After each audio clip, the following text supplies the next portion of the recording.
Got a hard one today. We're going to try and have a look at the acid dissociation constant Ka, and it causes lots of interest and playing around with pKa. So let's go in and have a little look. Let's see what we might remember. Well, what we might remember is that we've got some strong acids and we might have some weak acids. So what's the difference between a strong acid and a weak acid? And the answer is that this one is fully dissociated,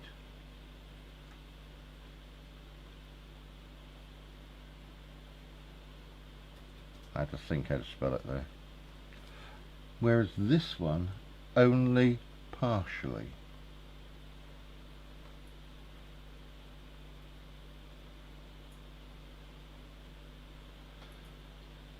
So here we've got this idea of something like HCl. This will form all H plus and Cl minus, whereas something like vinegar, CH3COOH,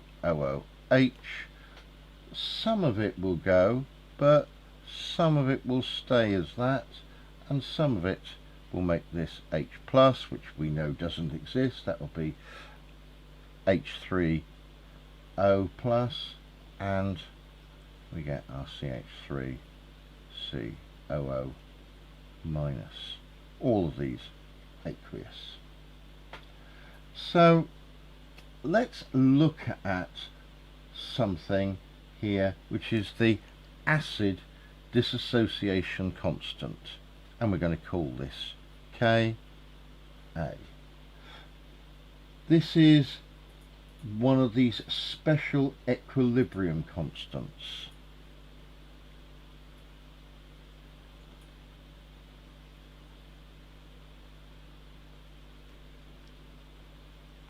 And it's just basically another version of Kc, really, but we're determining this specifically about an acid, and we talk about an acid as some sort of H, A for acid, and this is always aqueous, and this is going to somehow have an equilibrium constant with its H plus ions, and again we're not worrying about the water really, plus the A minus bit.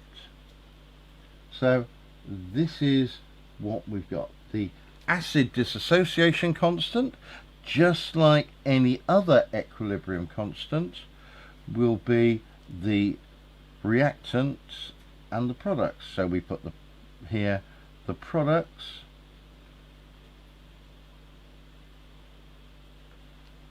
over the reactants,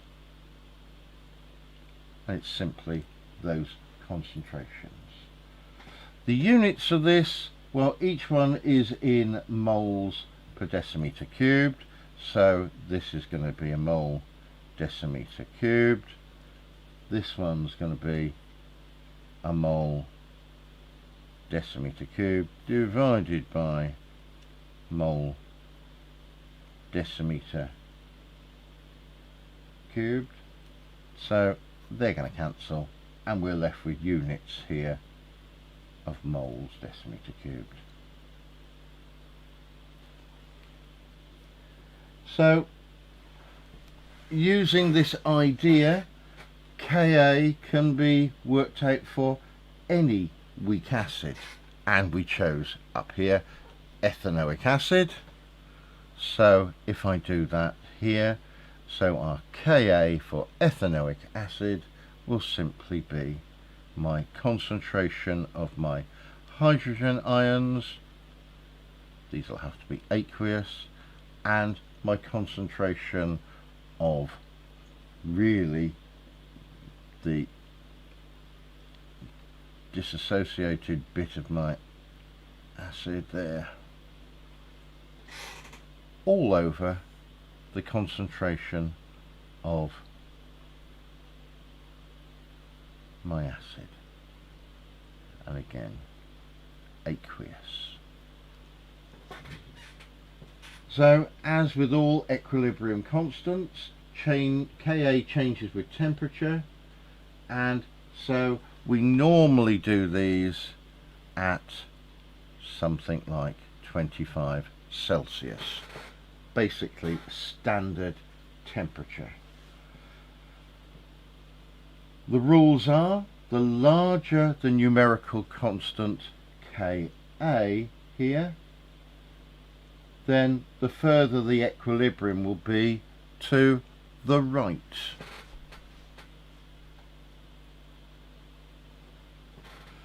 And if we look at this, then we get a simple answer. The higher the value of Ka, the stronger the acid.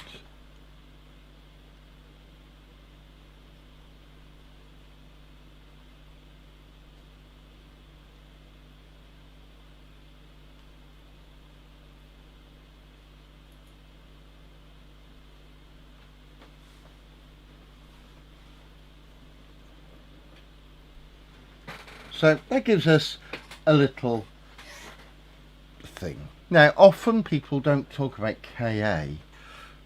Instead, they want to talk about pKa.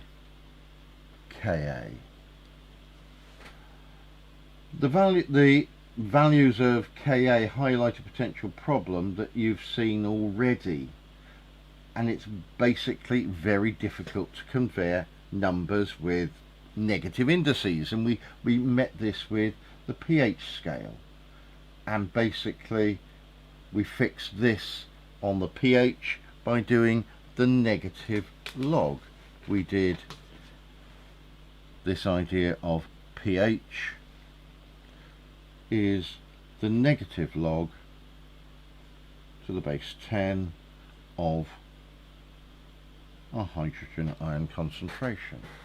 So we can do the same, and we can say that my pKa is going to equal the negative log, and we do this to the base 10 of Ka. If I want to and need to reverse the relationship, then I can say that Ka is simply going to equal 10 to the power of minus pKa. So we've got this idea. So Ka is simply Kc applied to the dissociation of an acid. And basically pKa values are much easier to work with, more manageable than trying to play around with these Kas. So how do we convert one of these? Well, they're really quite easy. So if I know that pKa is going to be that, then let's suppose we work out the Ka of something. So let's suppose my Ka for a particular acid's going to be 1.48 times 10 to the minus 4, and that's going to be moles per decimeter cubed. Then my pKa of this will simply be the negative log to the base 10 of that number.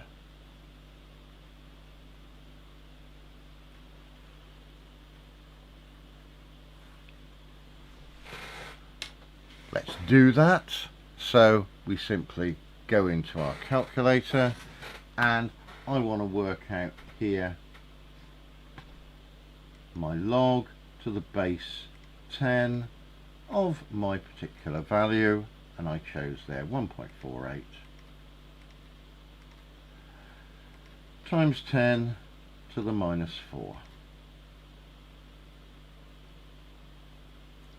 And we simply work it out, and there, because I haven't put my negative value in, I'm just going to remove that negative, and there I've got my value of 3.829, and that we would call 3.83. If you want to do this the other way, then it's really quite simple. We're just going to do it the other way. So let's suppose I work out my hydrogen ion concentration. If I work out my hydrogen ion concentration, here we want to work out our pKa, so I've got my pKa of a value, let's say we're going to try 3.6 this time, and I want to work out what that is going to be. So my Ka is going to be 10 to the power of negative 3.6. And to work that out, we just go back to the calculator and we simply type it in. So this is going to be, I'm going to have to do shift 10 to the power of negative 3.6. And we come out with here some sort of Ka of 2.511,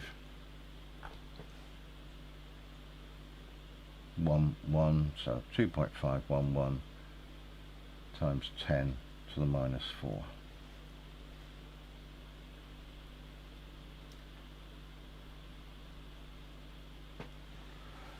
So quite easy in maths, really, just to convert pKa to Ka and vice versa. Well, let's look at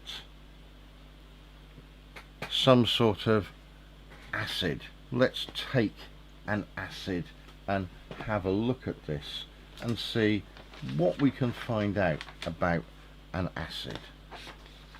So, clearing the decks for a bit, I'm going to pick on a particular acid.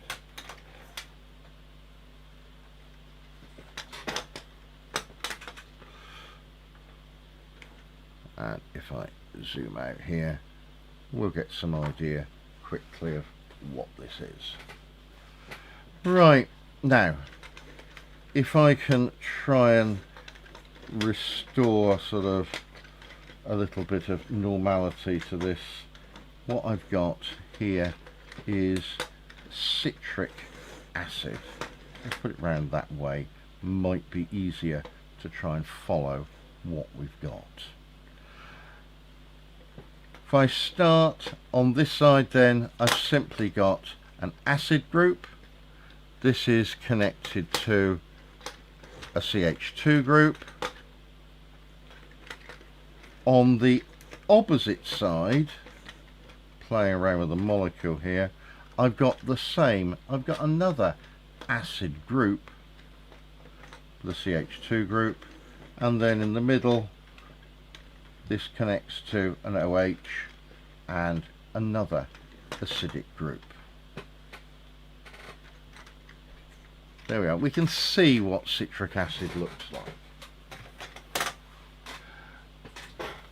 Let's try and draw citric acid, because it might help you try and understand what we're dealing with. So if I take citric acid, I've got my carbon double bond. This goes up to a CH2 group, and this then connects to a COH group. We'll do the opposite side.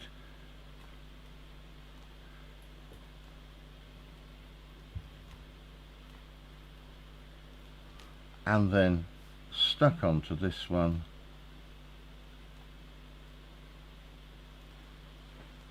I've got another acidic group. So we've got on here 1, 2, 3 different acidic groups. And if we've got 3 acidic groups, then basically when we start having a look at citric acid, it's going to have, interestingly, not one dissociation constant, but it's going to have 3. It's got 1 here, or because it's symmetrical, 1 there, and then it can have 2, and then it can have 3. As to which one is going to go there, that's beyond the scope of what we're coping with at the moment. So I've got values of 3.1, 4.7 and 6.4. So we've got these different dissociation constants. And what could I do with these dissociation constants? Well, having got this, then I could convert this number from its pKa, which is what these are. I could convert these quite happily to my concentrations.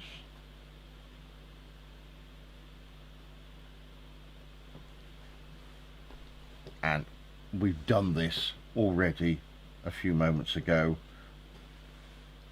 so you know how I did this. So we've got different acids and they've got different Kas, and if we compare just a few different acids, and let's just pick on a couple. Let's look at something like methanoic acid.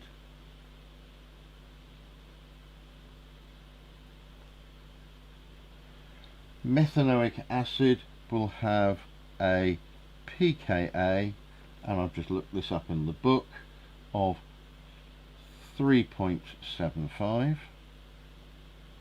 And if I compare that with ethanoic acid,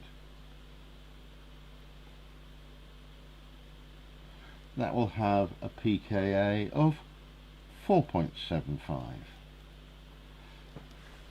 And if I put those into the calculator, then we can work out what their Kas are. I'll just do 3.75, so this is going to be 10 to the power of minus 3.75, and that gives me a Ka of 1.77 times 10 to the minus 4. Compare that with ethanoic acid, and that makes ethanoic acid here simply 4.75, and this gives me here a range of 1.77 times 10 to the minus 5.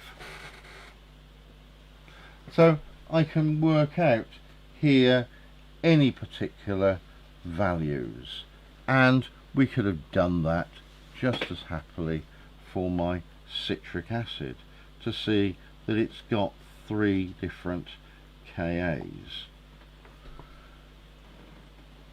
to work these out very quickly, then all I need to do is go in and put my values in, and if I do that very quickly, we can work out what 3.1 is, and this will give me 7.94 times 10 to the minus 4. If we look at 4.7, it's not going to be far off that value. So 4.7, you can see me work it out if you want to. So we can put in here 4.7, and that comes out at 1.99 times 10 to the minus 5, and then we've also got 6.4, and 6.4, having just worked that out, brings me here at 3.98 times 10 to the minus 7. So we can work out pKa's from our Ka's, we can work out our Ka's from our pKa. So we can work out those reasonably quite easy. Now what we've got is, with citric acid, it is a tri-basic acid, and what we can do is we can work out those dissociation constants this way. So this brings us to then more on the pH of weak acids.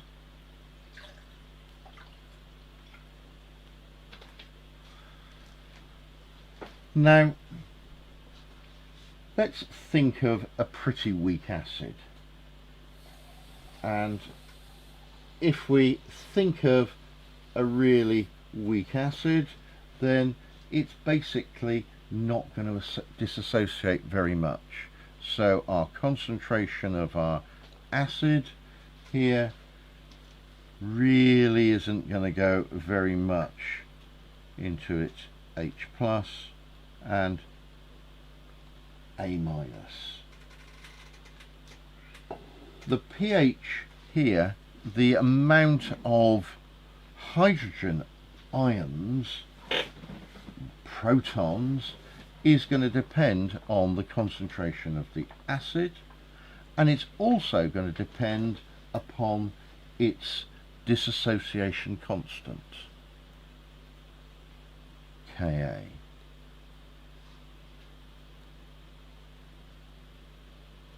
I'm not putting all the aqueous bits in there. I'm simply being too lazy to do that.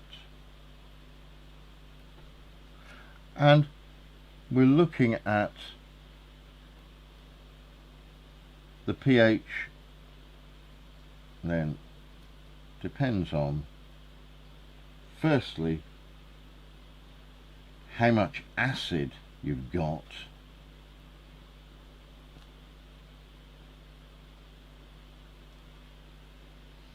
and it's also, and that's going to be HA, also going to depend on the Ka. Now this is quite difficult, so generally when we try to do this at A level, we try to make some approximations. And what sort of approximations can we make? Well, we can generally assume that if HA dissociates into this H plus and this A minus, then we've got equal amounts of that.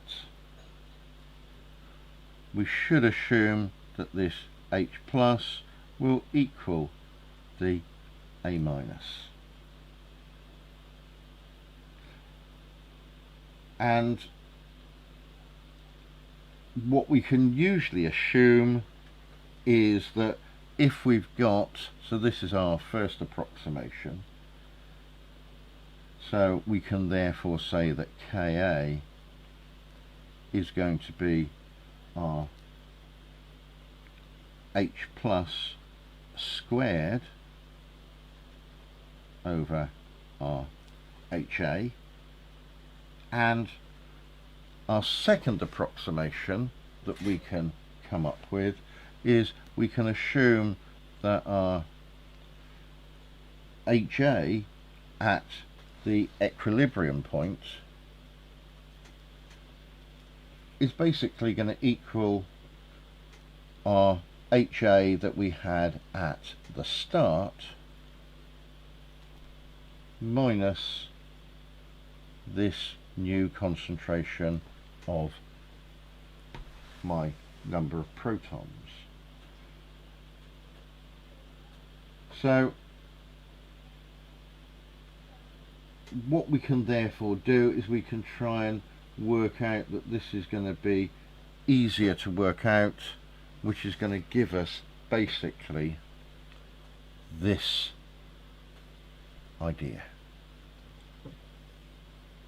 So we can use this here as our approximation, because instead of having this at the equilibrium, then we can actually work out this concentration at the start.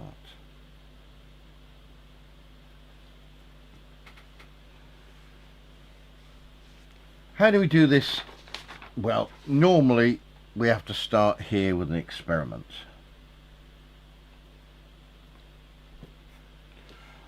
Basically, what we'll do is we can prepare a standard solution of my weak acid, and I'm going to know therefore my concentration, and then basically I will take a pH probe and I can measure that of this standard solution.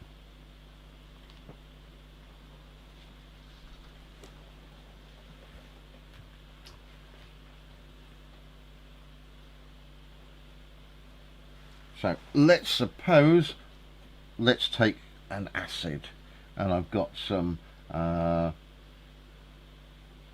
propanoic acid.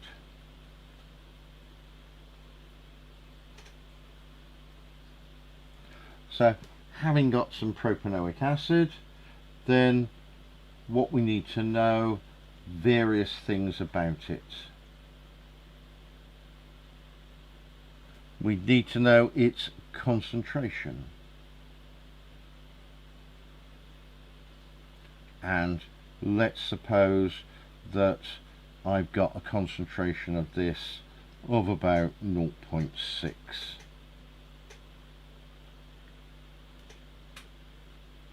So this is my moles per decimeter cubed. And if I measure the pH of this, let's suppose we've got a pH of 3. I am making some of these numbers up. Right, so what can we do? Well, the first thing we can do is we can try and work out here our H plus concentration.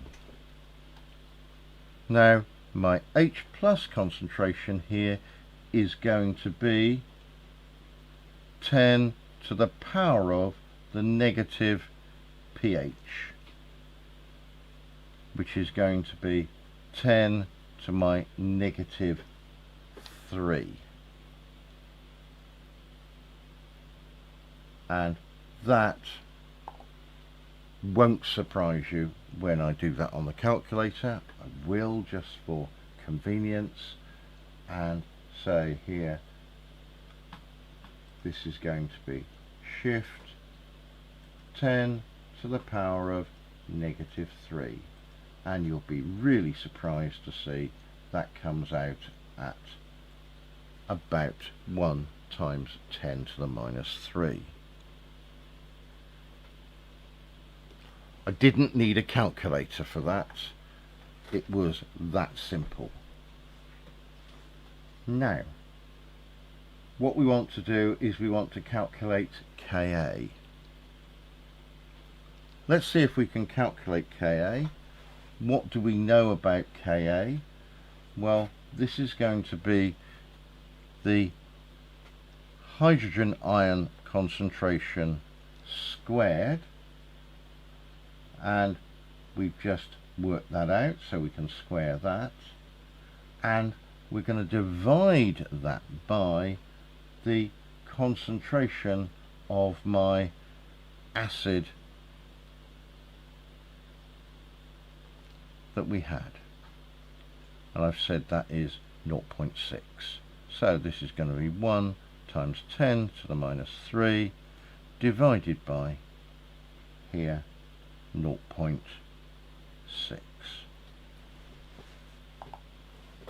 And if we work that one out,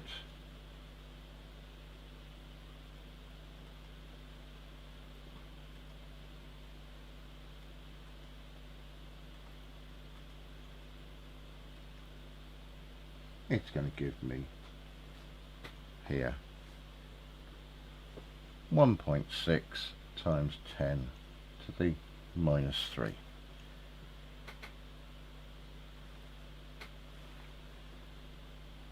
Moles decimeter cubed.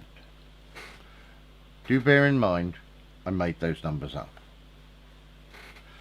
So approximations in calculations here, well, are they justified? Well, the first approximation assumes that our dissociation of water is actually going to be okay. But in fact, we do have a dissociation of water.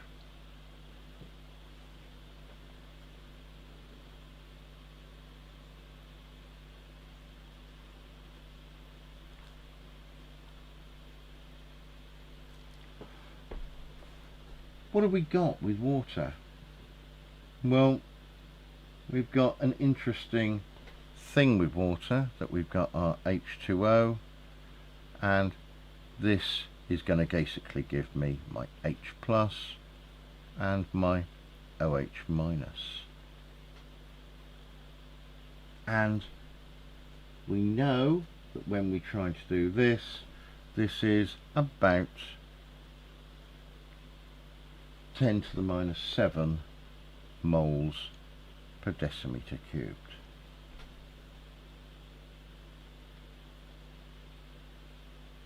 If the pH is greater than 6, then here it's going to be a slight acid,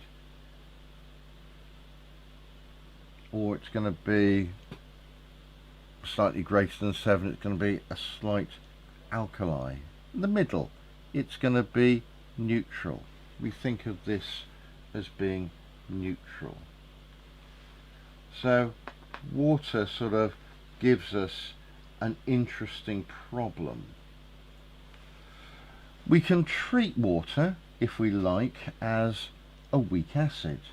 Now, if we try and treat it as a weak acid, then our Ka here is going to be my concentration of my hydrogen ions and my hydroxide ions over my water.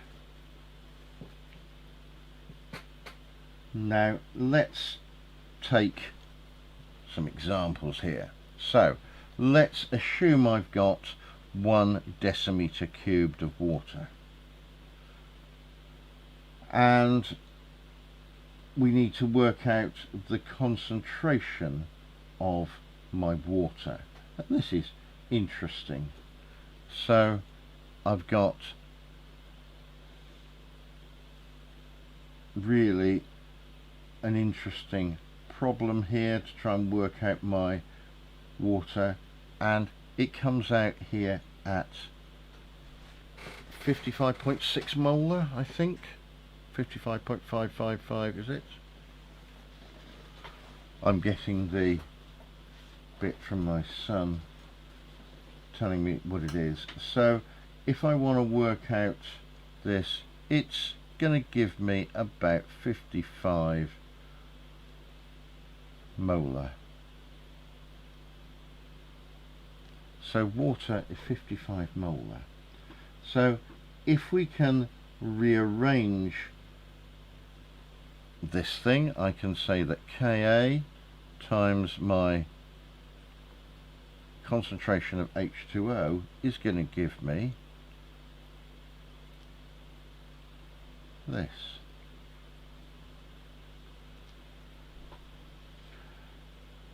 And that we're going to say equals Kw. Kw then is the ionic product of water. The ions in water, the number of H plus and OH minus ions multiplied together. And again, like all equilibrium constants, this Kw is going to vary with temperature. So we're going to state this is going to be at 25 Celsius, or if you prefer 298 K. So what is the pH of pure water?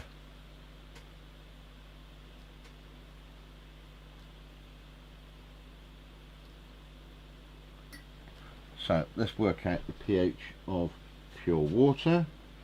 Well, we know that the concentration of H plus will equal the concentration of OH minus.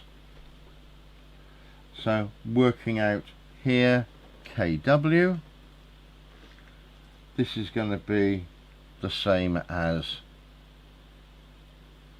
the H plus ion concentration squared. Now we know what we've got here, the concentration of water, it's going to be 1 times 10 to the minus 14. In fact, that's measured in moles squared, decimeters to the minus 6.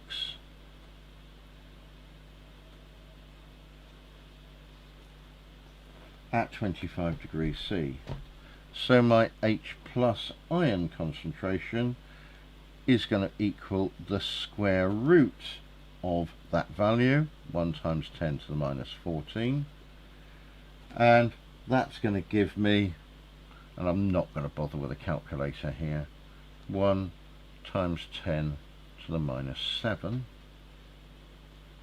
moles decimeter cubed. If we do the pH of that, then that's going to be the negative log to the base 10 of my hydrogen ion concentration. So we need to work that one out, which is going to be the negative log to the base 10 of 1 times 10 to the minus 7, and I'm not going to use a calculator for that one, I'm just going to cheat and I'm going to write down 7. You knew that already, but here it's interesting to think that the pH of water is 7 and that our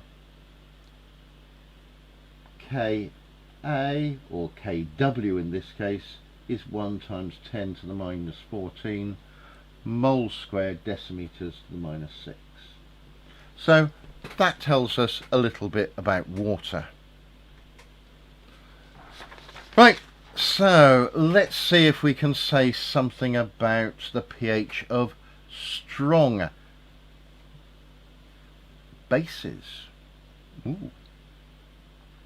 Okay, so let's think about what we have. Well, looking at here the pH of strong bases and other things, we can think of, well, an acid. Let's think about an acid. An acid here, well, we know that the amount of H plus ions is going to be greater than the amount of OH ions. When it's neutral,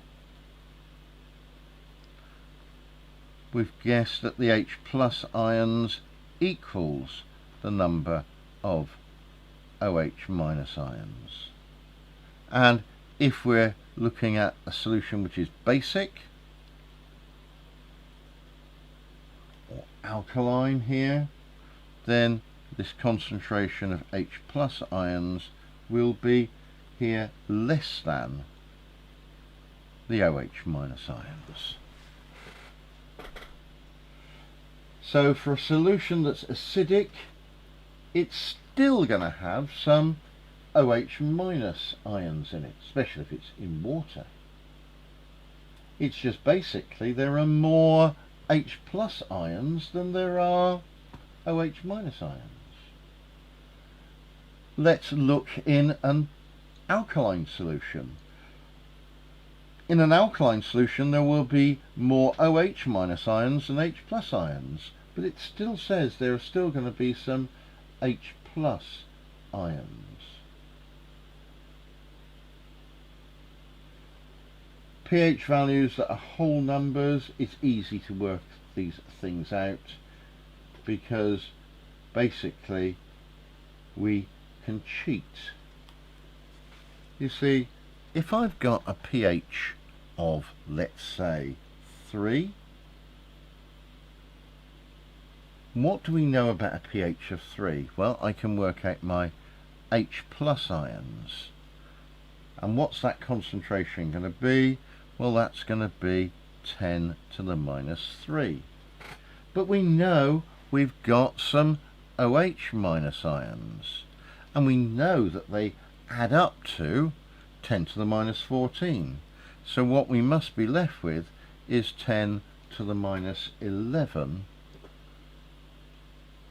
of the OH minus. Now, that's easy if it's going to be a number like that, but what happens if we have a different pH? And let's choose a different pH. So let's suppose I've got a pH of something like 5.5. And this will be at 298 Kelvin, or if you prefer, 25 degrees Celsius. And what I want to work out is what are the concentrations of the H plus ions, and I want to work out the concentration of the OH minus ions. Okay, let's work them out. My H plus ions, what's that going to be?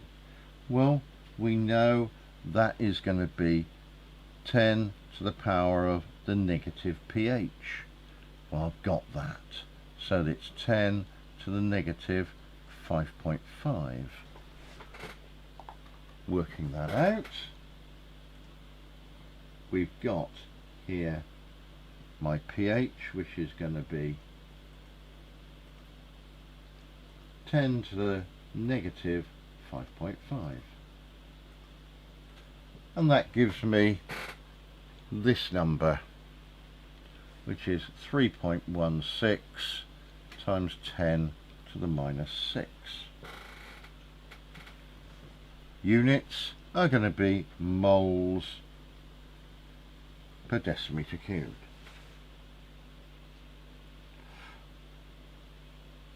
So what else do we know?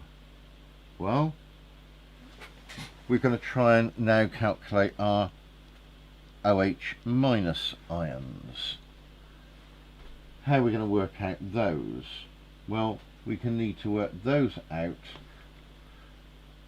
and we're going to need to work that out from KW, and also from our H plus ion concentration. So my OH minus concentration is going to be my Kw divided by my H plus concentration. We know Kw, this is 1 times 10 to the minus 14, and we've just worked out the H plus concentration, which is 3.16 times 10 to the minus 6. Let's go and put that into the calculator and work it out. So I've still got that number, and my next sum is going to be a little fraction, and we've got here 1 times 10 to the minus 14, all divided by my answer, which I had from last time, and that's going to give me here an answer of 3.1 times 10 to the minus 9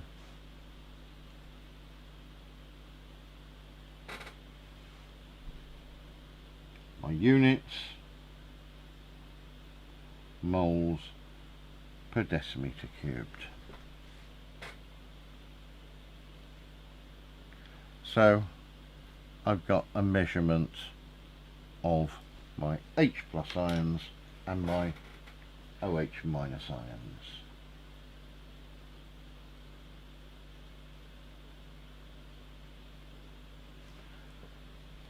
We want to work it out for a strong base, which is what I said we're going to try and do.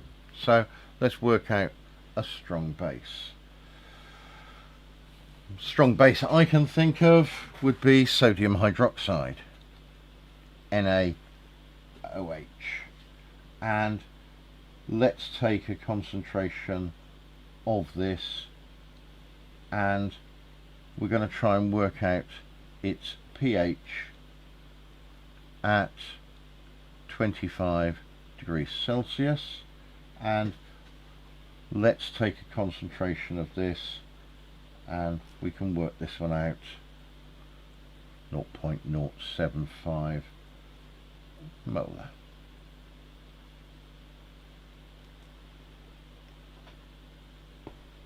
My first job is I've got NaOH, some sort of concentration of this, and I've got to try and work that out into a concentration of just my OH minus ions. Now this is a strong monobasic alkali, and we know from that that it completely disassociates.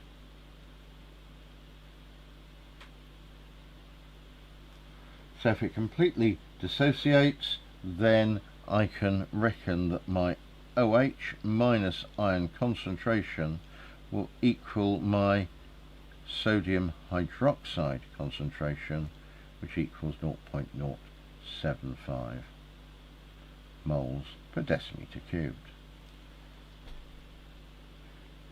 Now let's see if we can work out what Kw is from my OH minus ion, so we can work out what my hydrogen ion concentration is going to be.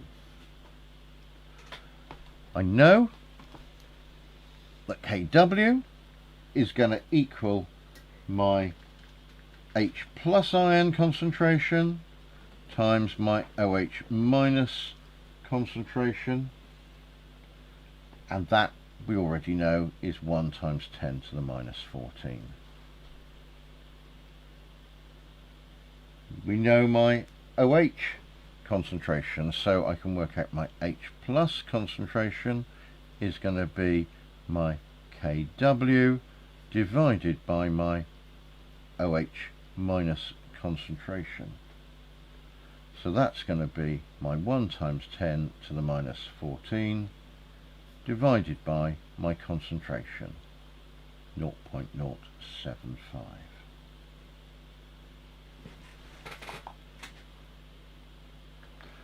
So popping over to the calculator again, all I need to do is go back and edit this, and I'm just going to take out that number and put in my number here, 0.075, and out comes my answer, which is here 1.33 times 10 to the minus 13.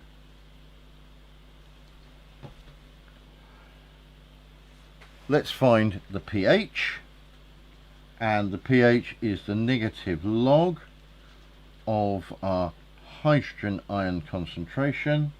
We've worked out that, so this is going to be the negative log of 1.33 times 10 to the minus 13.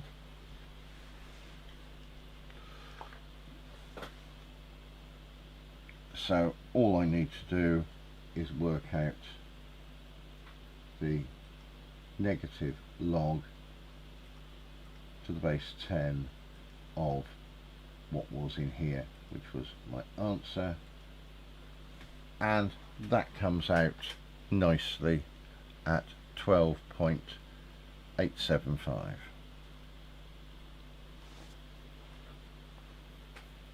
And there I've managed to work out my concentration of my alkali, the pH of my alkali,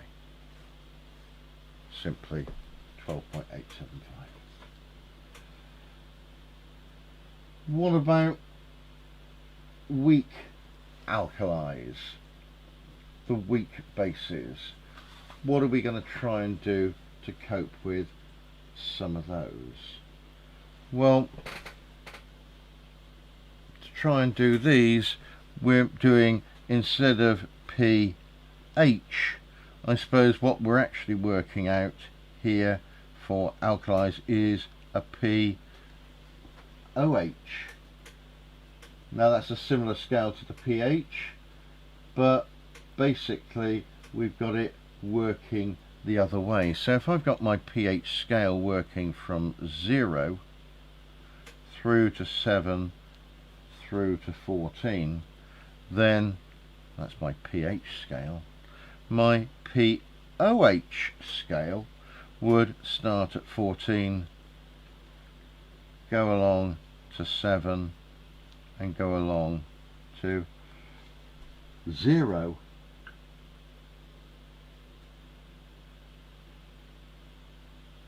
So this pOH is an alternative method for calculating the pH of a strong alkali, and some places use this. Some people talk about Ka for acids, and they sometimes talk about Kb for bases.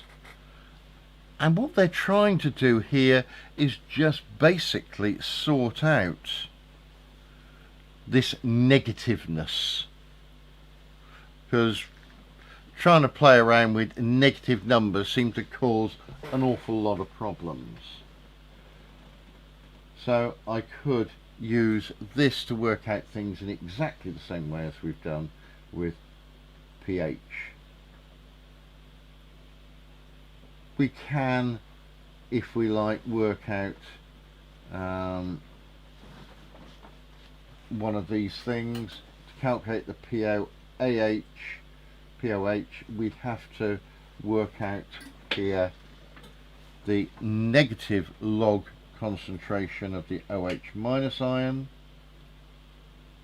to give me a value there, and then change that using a pH sort of scale, and we know that my pH plus my pOH would have to equal 14. So if I want to swap these things round, then my pH scale would have to equal 14 minus my pOH. And that's where basically A level tends to sort of give in on pHs, because the rest of that's normally done at university. So where does that leave us now? So we've got some ideas about pH. Our next bit is to go and have a look at buffers. And the idea of buffers, it's going to try and keep our pH relatively the same. I can add some acid, I can add some alkali, but the pH will remain the same. Buffers used a lot in biology to try and keep little critters happy, and next time we'll explore the pH of buffers. So if you found this A-level chemistry topic by topic useful, then subscribe or look for us this time next week when we'll do all about buffers. Until then, stay safe and take care. Bye bye.